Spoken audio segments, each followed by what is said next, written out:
Hello, good morning students. आज हम जो है कक्षा 9वीं में संस्कृत विषय में सप्तम पाठ पढ़ने के लिए जा रहे हैं। कौन सा पाठ पढ़ने के लिए जा रहे हैं? सप्तम पाठ। सप्तम पाठ का मतलब क्या है? प्रत्यभिज्ञानम। क्या नाम है? प्रत्यभिज्ञानम। यानी प्रत्यभिज्ञान का मतलब ये है, इस शीर्षक पाठ का तात्पर्य है हमको किसी के विषय में जब ज्ञान नहीं होता है, लेकिन उसके बाद में हमको जो कुछ ज्ञान प्राप्त होता है उसको बोलते हैं प्रत्यभिज्ञान। ठीक है, जैसे मान लीजिए हमको ये बुक है, अभी पता नहीं है कि ये किसकी बुक है, तो हमको तो केवल ये पता है कि ये बुक है, लेकिन बाद में पता चला अरे यह तो संस्कृत की बुक है, यह तो संस्कृत विषय की बुक है, तब हमको वह प्रत्यभिज्ञान हुआ। तो ठीक है, तो हम आज उसको जो है समझने के लिए जा रहे हैं, पढ़ने के लिए जा रहे हैं। तो आइए, प्रस्तुतोयम पाठः। प्रस्तुतोयम पाठः यानी जो पाठ प्रस्तुत किया जा रहा है, महाकवि भास प्रणीता पंचरात्रम इति नाटकात् संपाद्य गृहीतोस्ति। महाकवि भास के द्वारा बनाया हुआ, प्रणीतम यानी महाकवि भास के द्वारा प्रणीत यानी बनाया हुआ, पंचरात्रम पंचरात्र नाम के इति नाटकात् यानी इति यानी इस नाटकात् यानी नाटक से, संपाद्य यानी उसको वहाँ से ले करके संग्रहितोस्ति यानी संग्रहित किया गया है। जिसका नारद पंचरात्र नाम का जो उनका नाटक है उसमें इसका संपादन हुआ है, वहाँ से इस पाठ को लिया गया है। अत्र यानी यहाँ पर, नाटकांशे। अत्र का मतलब क्या होता है? यहाँ पर। अत्र का मतलब क्या होता है? यहाँ पर। ठीक है, यहाँ पर।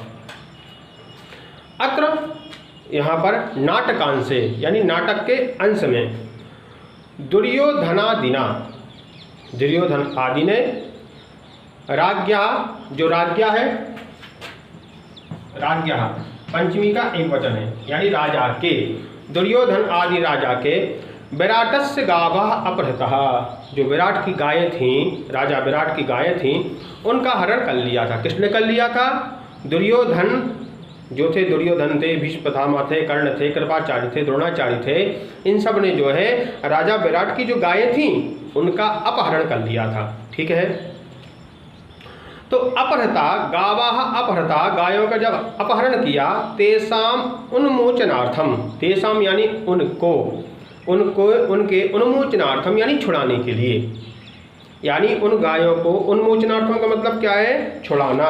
उन्मोचनार्थ का मतलब क्या है? छुड़ाना। ठीक है,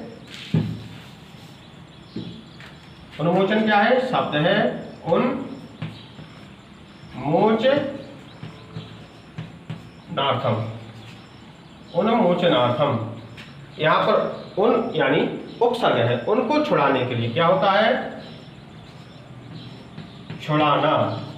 ठीक है, हिंदी में उन्मोचनार्थम यानी उनको छुड़ाने के लिए, विराट पुत्रः राजा विराट के पुत्र, सह अर्जुन पुत्रः, तो जो विराट राजा का पुत्र था उसके सह का मतलब क्या होता है? साथ। सह का मतलब क्या होता है?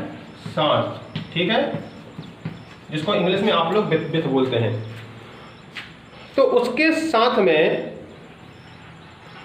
अस्य सारथी रूपेणो बृहन्नला वेशधारी अर्जुनश्च उभा अपि गतवन्तौ।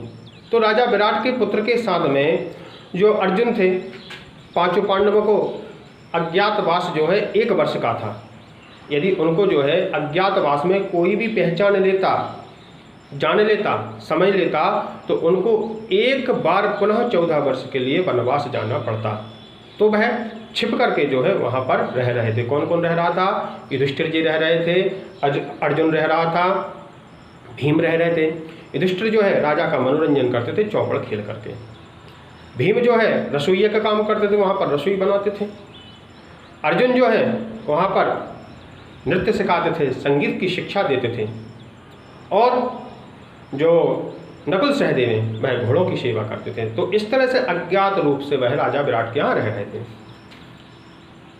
तो बृहन्नला वेशधारी अर्जुनश्च उभावपि गतवन्तौ, बृहन्नला वेशधारी अर्जुन भी वहाँ पर गए।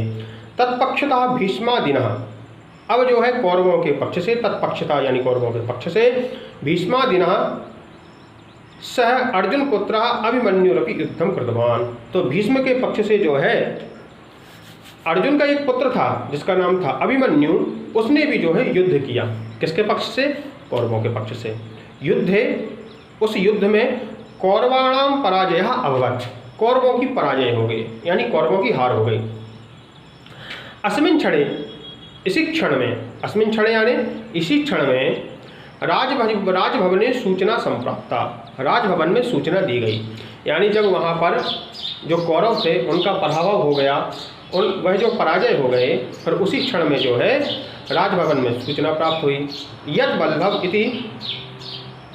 बल्लभ इति वेशधारिणा भीमेन रणभूमौ अभिमन्यु आबद्धा, कि जो भीम है उसने जो है अभिमन्यु को रणभूमि में पकड़ लिया और उसको बांध दिया। ठीक है। बल्लभ इति वेशधारिणा, बल्लभ वेशधारी, भीमेन यानी भीम के द्वारा, रणभूमौ यानी रणभूमि में, अभिमन्यु यानी अभिमन्यु को आबद्धा यानी बांध दिया गया। और अभिमन्यु किसका पुत्र था? अभिमन्यु अर्जुन का पुत्र था। ठीक है, इसका ध्यान देना है। गृहीता अभिमन्यु, अब पकड़े हुए अभिमन्यु, अर्जुन भीमौ न प्रत्यभिजानाति, वह जो है अर्जुन और भीम के बारे में कुछ नहीं जानता। वह यह नहीं जानता कि यह मेरे अर्जुन पिताजी हैं और जो भीम है वह ताश्री हैं। वह कौरवों के साथ में युद्ध में तो आया था और उसने युद्ध भी किया, और भीम ने अभिमन्यु को पकड़ लिया, जकड़ लिया, रस्सी से बांध दिया, लेकिन उसको यह बिल्कुल ज्ञात नहीं है कि यह मेरे पिताश्री हैं। इसके कारण से तेन सह, इस कारण से उन दोनों के साथ में, तेन सह उभाभ्याम यानी दोनों के साथ में, सरोसम वार्तालापम करोति, गुस्से से बातचीत करता है। ठीक है। ततः इसके बाद में उभौ अभिमन्यु यानी उभौ यानी वे दोनों, अभिमन्युम यानी अभिमन्यु को राजसभायाम, राजसभा में, नयतः यानी ले जा करके, तत्र यानी वहाँ पर उपस्थित यानी उपस्थित, राजकुमारः राजकुमार, उत्तरः उभयोः रहस्यम बोधयति, उसके उत्तर से जो है उन दोनों के रहस्य को समझ पाते हैं। अनेन छद्म वेशधारिणाम पांडवानाम अभिज्ञानम भवति, इसके द्वारा फिर उसको यह ज्ञात होता है कि यह तो मेरे पिताश्री हैं, यह तो मेरे ताश्री हैं और मैं इनका पुत्र हूँ, यह उसको ज्ञान होता है। उसी पाठ को हम बोलते हैं प्रत्यभिज्ञानम। तो आज हमारा इस जो पाठ का है सारांश पूर्ण हो गया है, प्राक कथन पूरा हो गया है। अब हम इसकी जो आगे की कहानी है उसको आगे चल के पढ़ेंगे। आज इन्हीं शब्दों के साथ अस्तु मंगलम।